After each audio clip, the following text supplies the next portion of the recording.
Good evening, everybody. I'm going to call the City of Titusville Community Redevelopment Agency regular meeting June 10th, 2025 at 5:30 to order. City Attorney, do we have a quorum? Yes, sir. Awesome. Can everybody take a moment of silence, please, for the invocation?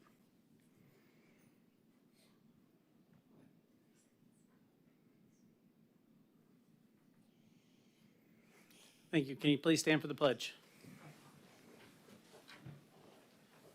Pledge allegiance to the flag of the United States of America and to the republic for which it stands, one nation, under God, indivisible, with liberty and justice for all. Thank you very much. City Clerk? Individuals wishing to speak on agenda items must complete a sign-up card prior to the item being introduced. Sign-up cards are available on the table. Individuals wishing to speak on non-agenda items may do so under petitions and requests. No sign-up card is required. Citizens will be given 3 minutes to speak on all agenda items. All sign-up cards and exhibits being submitted to the CRA shall be placed in the box on the table. Thank you, City Clerk. Member Nelson? Move to approve the minutes of May 13th, 2025. Second.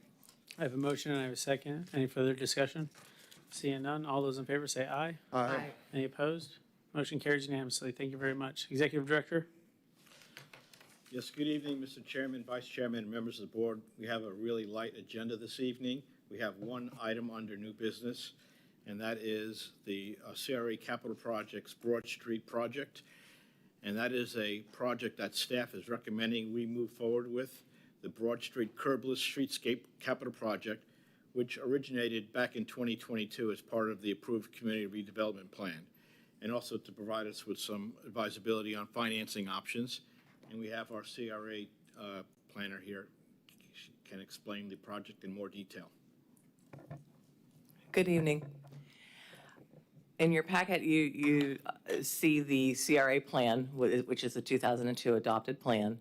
And basically, as you were planning to move forward with the Broad Street project with the repaving and the pervious, it has been sort of mapped out, so it'd be 20 spaces.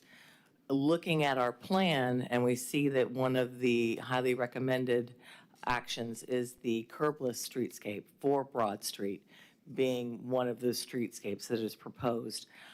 In your packet and also next to your desk, you'll see the projected cost. You'll see the timeline, which it's right in line with that.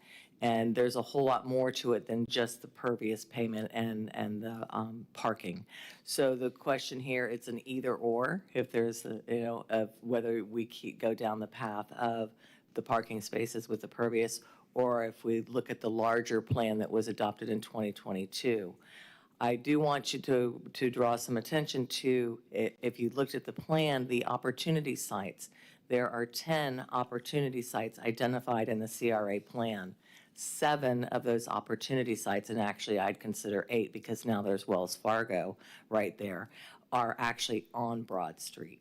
So we would like for you to take that into consideration, and we're here to answer any questions that you may have. Thank you, Ms. Williams. Member Nelson? So this goes from where to where abroad? It would go from Indian River down to Lemon. So Okay. it'd be all of Broad Street from Indian River to the FEC. Okay. Would it include bioswales also It would include a bioswale. and pervious pavement? And we could do pervious pavement. I don't think that the initial plan called for pervious pavement, but that's certainly what we can look into, because the plan wasn't, there wasn't a design plan when it was in the 2022 adopted plan. Okay. It seemed pricey, but on the other hand, if that price includes pervious pavement and bioswales, we're basically doing what Kevin would say, a stormwater project. So I like that idea. So Thank you, Member Nelson. Member Ball? I think only 2 of you were on the CRA when this plan got passed. I know Member Aker and, oh, I'm sorry. Were you on then, Member Aker?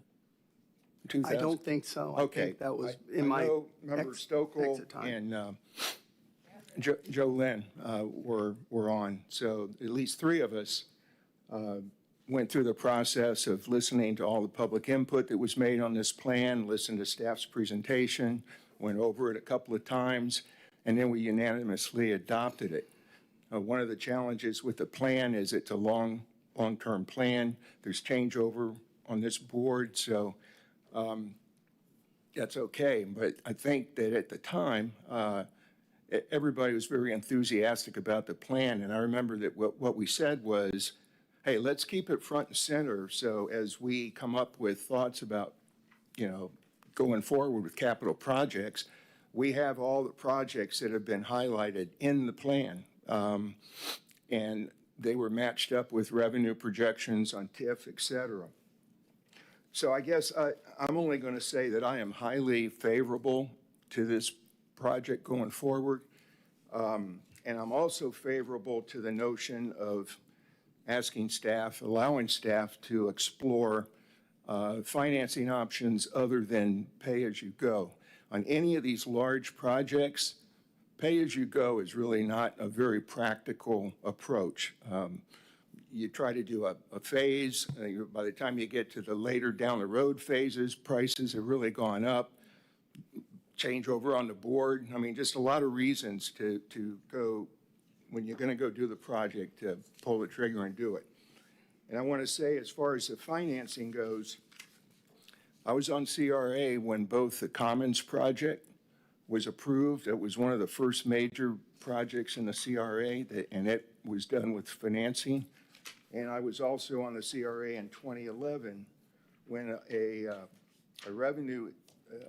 CRA authorized issuance of a public improvement revenue note for $2.5 million in order to do all the roadway and landscaping improvements that were done in conjunction with FDOT's work on US 1.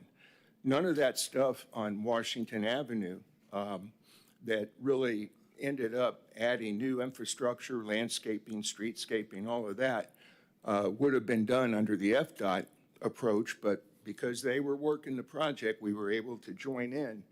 And so it was about the same amount of money, $2.5 million overall. And I'll just tell you, for those of you that have been in town or have been on the board for some time, if you look at the impact that both Titusville Commons and the improvements to US 1 have had on foot traffic and activity in the downtown, you just can't avoid the fact that they were highly successful in what they were targeted to do. So I'll wrap it up by just saying I'm in favor of it. I think that the plan was that we adopted in 2022 was looking at taking CRA improvements to the west of Hopkins to do more to tie in the east side of the CRA with the west side of the CRA. And as you know, we're kind of landlocked, north and south, but there's a lot that can be done still on redevelopment wise to the west of Hopkins. And the plan addressed, I think, 3 or 4, if you look at the probable cost estimates and that highlights all these major streetscaping projects. And this is the largest cost, and it's probably the most impactful and the one that can be done with the least disruption to existing businesses and such. So anyway, that's my 2 cents worth. I'm in favor of it, and I would be in favor of authorizing staff to look at financing options other than pay by cash as we go. Thank you, Member Ball. I had a quick question. It says, 100-foot right-of-way. Do we need to acquire any more right-of-way than what we already have? I'm sorry, say that again, Do we please? have to acquire any more right-of-way by doing this project? Not to my knowledge. Okay, because it doesn't feel like 100 feet across. Yeah, that would be something I'd have to get with Public Works on. Okay, and then say that we approve this and we look at financing options. What do you think the reasonable timeline is to start construction? Are we talking 28, 29, 30? Just a hypothetical. I'm not holding you to this. I'm going to segue over to Public Works on this. Thank you, Kevin. if you approve using the money that's available to go forward with design can be finished within probably 9 months. Permitting won't take long. The construction would start within 2 years. Okay. So probably be back within the year, looking at the need to bond or debt service if we're going that route. Okay. The reason why I asked is, I had a meeting with FDOT this past week, and they're looking at, their 29 construction year and the road improvements to US 1. So I'd hate for us to, do this improvement and then US 1 come through and kind of mess some of it up. So it was just something to consider as we logistically plan through this. But yeah, that's all I had. Member Moscoso? Thank you. So I remember when I was on the PNC at Broad Street, at the very end where Lemon Avenue is, Mr. Rice asked to vacate that property. And he wouldn't tell us, or he couldn't tell us at that time what he wanted to build there, but he said we were going to love it. Do we know what might be there? Are you able to speak to that? We do not know what will be there, and the part that we vacated is the part that is just east, and it's the vacant property there. So we would still have the right-of-way to the end of Broad, but that right-of-way, you're right, they did a unification parcel there, and it's just to the north of the Napa Auto Parts. It's those parcels right there. So with that, I mean, not knowing what that is, we're opening up a lot of parking spots. If that's going to be commercial or a business, I'm assuming that whatever is going to be built there will have to have their own parking as well and not utilize this parking. Yes, Is that ma'am. correct? They would have to have their own parking, just like any other proposed Okay. plan. And then I know right behind this was kind of the issue I had with that, but I know the railroad goes through there, is the bike trail is right there. So it comes out right behind the Napa. And then I don't know right now if people are going on Main Street to come downtown or if they're going up to Broad Street. So I'm not sure the direction we're pushing people in. And so if that's something that would be included in this plan as well, or are we trying to direct traffic down Main Street for the bikes? I think the bikes are really going down Main Street. At different, yeah, they're really using the green bike lanes that we Okay. have established. And understand that the Broad Street, and you see it in the plan, it's referred to as Festival Street. Okay. We're really opening it up for the walkability, the elevations, the low-impact development to go in there. So that's what we're attempting to do with this. Okay, and looking great. further Thank you. I down the haven't road. been down there in a while on my bike, and so I was just kind of wondering, that's something too that's so close, and that trail is really utilized. If some sort of, I don't know, we can include something on Broad Street with that, or if we're just directing it down Main Street. But thank you.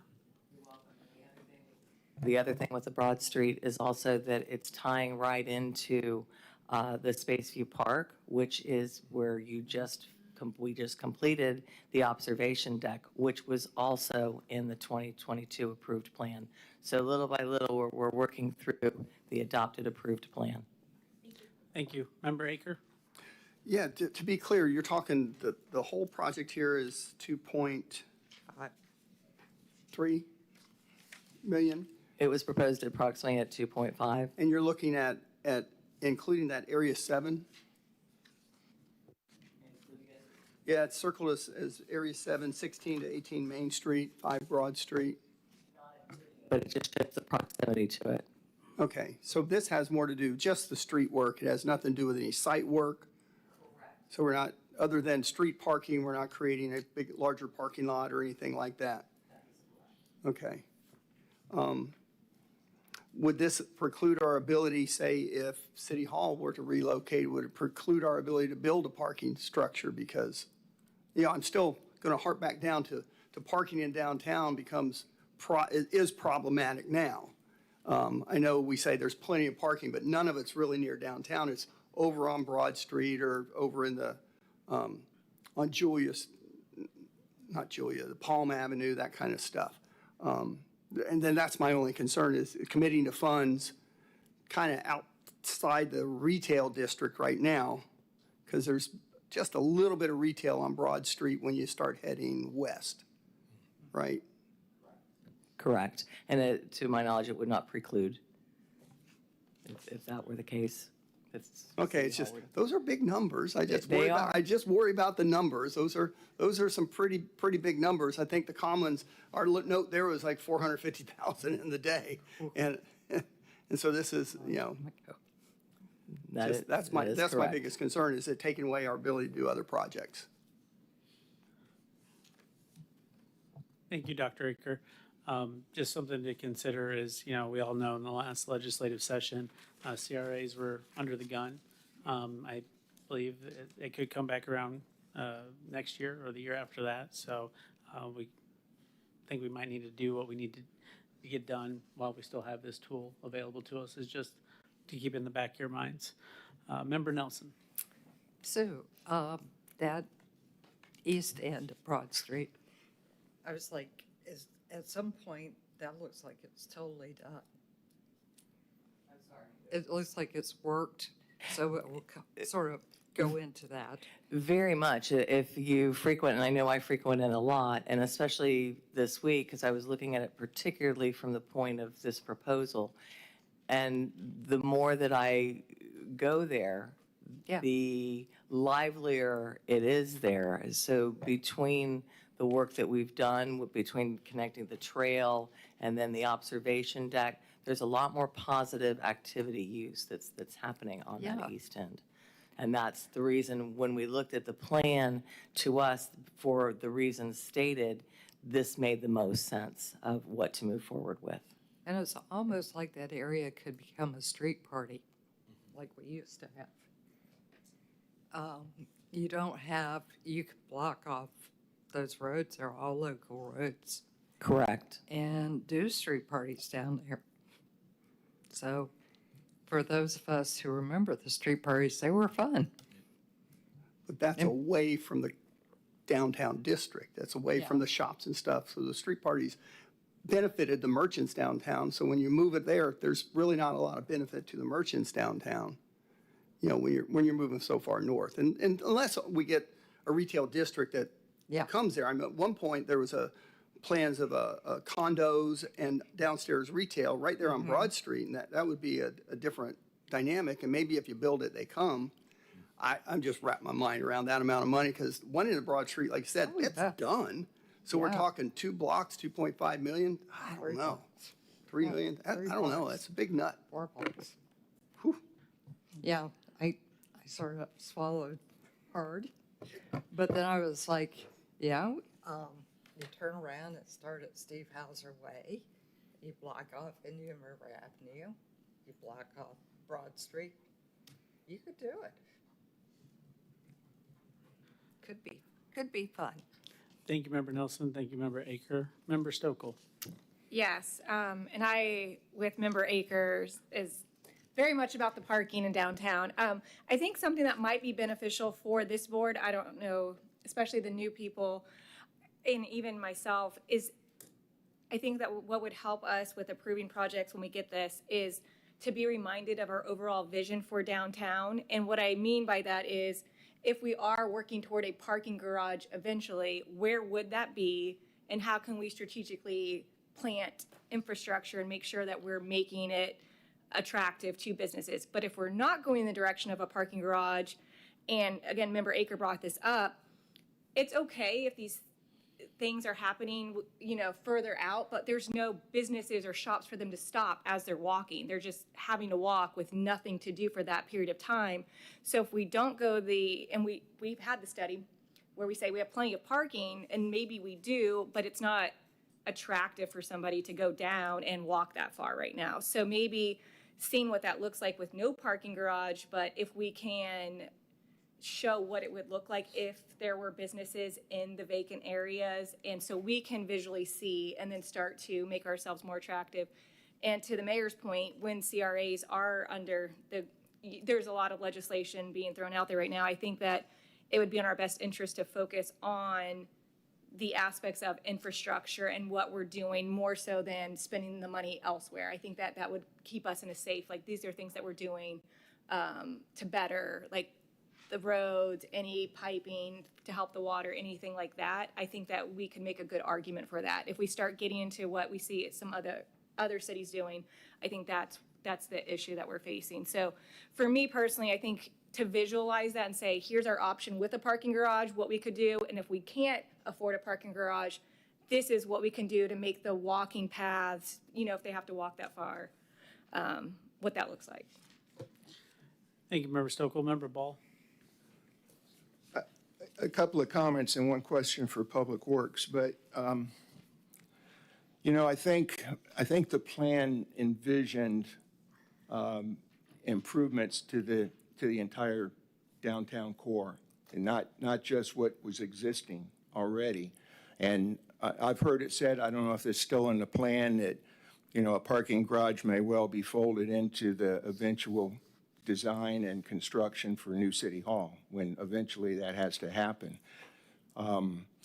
So if we want to stimulate new development and businesses along Broad Street, I think that those potential investors, developers are going to want to see, is the city serious about its redevelopment plan? Are they making the investments to help it pull and act as a magnet for new retail and new business? And I'll remind you that when we did Titusville Commons, there was virtually no retail or almost no real business on Washington. It wasn't until that project got done, and then it took time, that I think we just would be missing the whole goal of the CRA to attack blight and underdevelopment of certain areas of the CRA if we just stay focused on the core that we have at this time.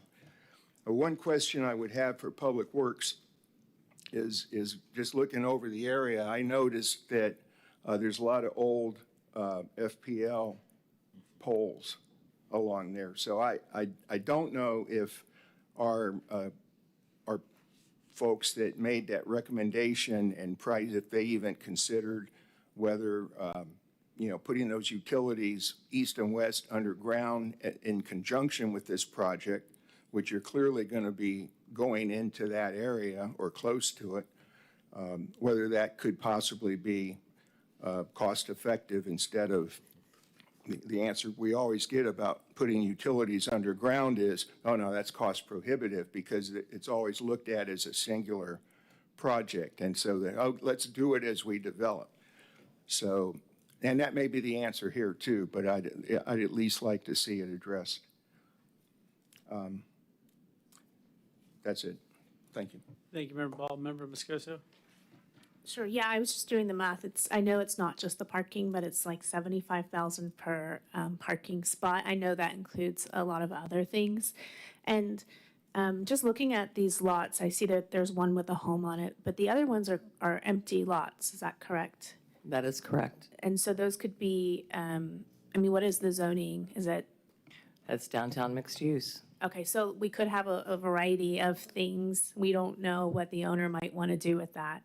Right, it could be, the possibilities are endless with a density pool. It could be multi-use, multi-family, commercial.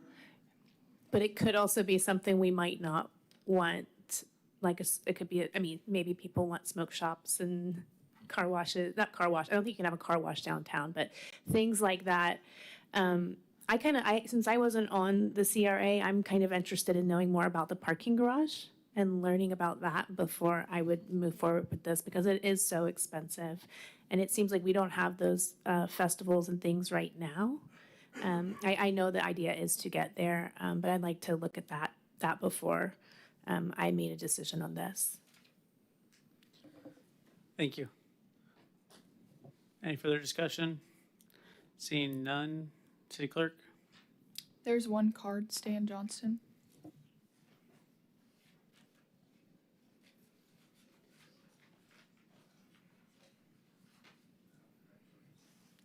Hey, Curtis. Thank you. Stan Johnston, 860 Poinsettia Avenue. I was looking for a conceptual plan in there, and I didn't.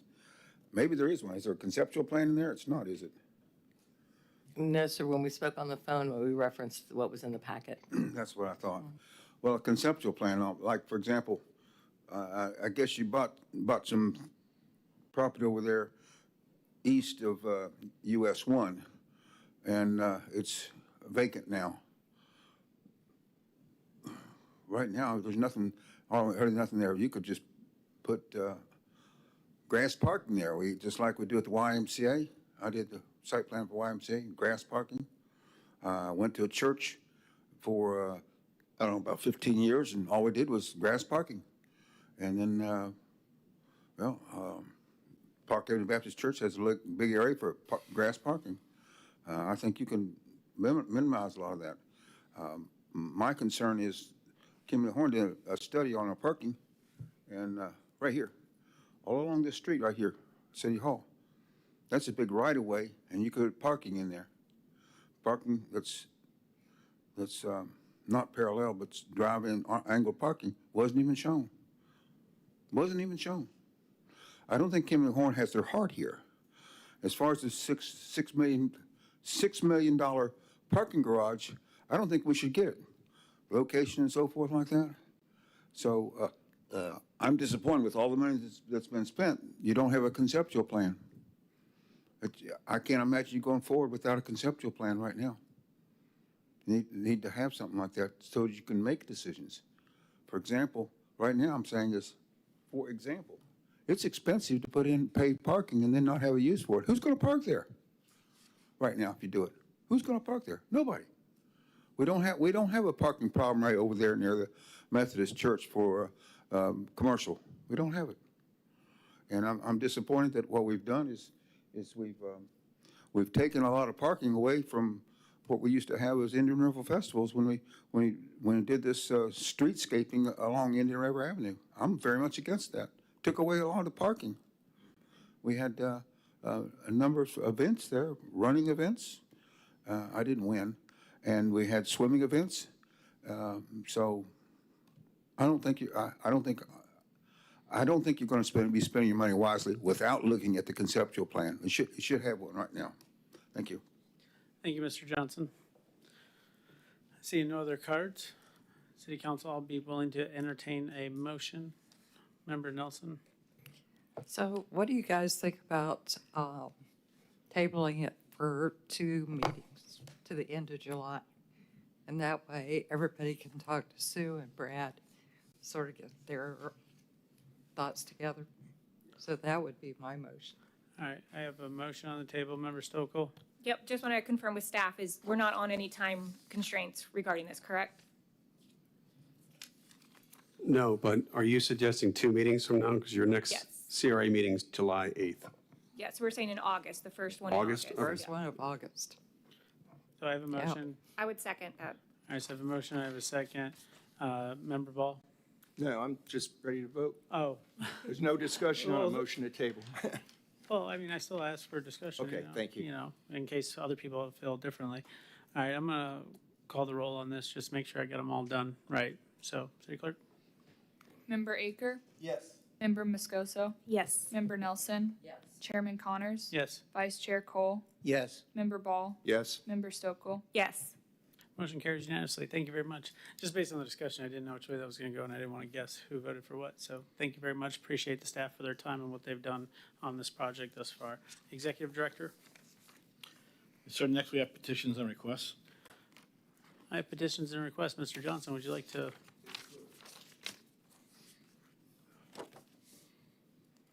Stan Johnston, PE, sent an email to President Trump, and I sent it to you guys too. And that has to do with, it says, "Dear President Trump, this is my first correspondence to you." That's from me. "Please be advised that Governor DeSantis, the FBI, and EPA have not responded to my request for protection or help in this matter. So understand is that this is going to the FBI. Without a doubt, it goes to the FBI. When I send something to Trump and it talks about the FBI, it's going to the FBI. It has your name attached to it. This is the letter. You can put it on, if you put it on font 10, it's only 2 pages long. But this 2 pages, when you read it, and you read the documents it refers to, it's over 30 pages long. I think y'all should consider this and especially consider what's going on with this spraying people with sewage. And this is a horrible thing that you've been doing, and that I've went to the TEC again about this very matter. Now, right now, we have 6 out of 7 CRMA members who are very much for spraying people with sewage. It's unbelievable. 6 out of 7, of course. I don't know about Mr. Abadi, but I do know Mr. Cook doesn't like it. So I don't know who is going to defend you, the 6 out of 7 of you up there. I'm not going to. I'm going to be one testifying. I swear, tell the truth. You guys are nonsense. You're lying about what you're doing. Even kindergarten. When you're in kindergarten, even before that, your parents teach you what comes out of your bottom is dirty. You don't put it in a bottle, wiggle it around, make it, and then spray it on people. You don't do it. This is what you guys doing. So I don't have a lot of, well, it's just nonsense what you guys are living on. And so I did again, I approached TEC. If I could, I'd like to have another 5 minutes because y'all should ask some questions about this. I mean, it's just going to the FBI.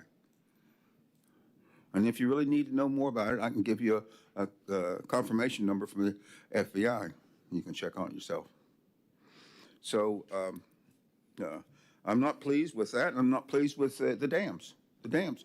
How can anybody imagine putting a dam near a flood zone and not reporting it to FEMA?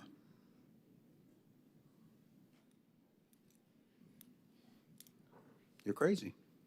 It's nonsense. The city is just full of nonsense and dishonesty. Okay. I'm looking for any questions you might have of me. Thank you, Mr. Johnson. Anybody have any questions? Okay. Okay. Any Thank other you. people for petitions and requests for the CRA? Tony, did you have something?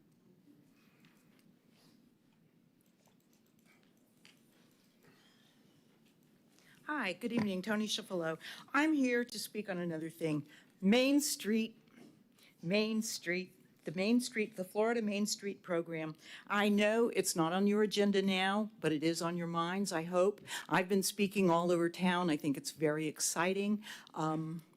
I've had great response. My interest, of course, is because one of the 4 points of the Main Street program is utilizing, recognizing your historic district, and being a member of your historic preservation board, I'm especially interested in promoting whatever historic, we don't have much, but what we have, we need to really hype.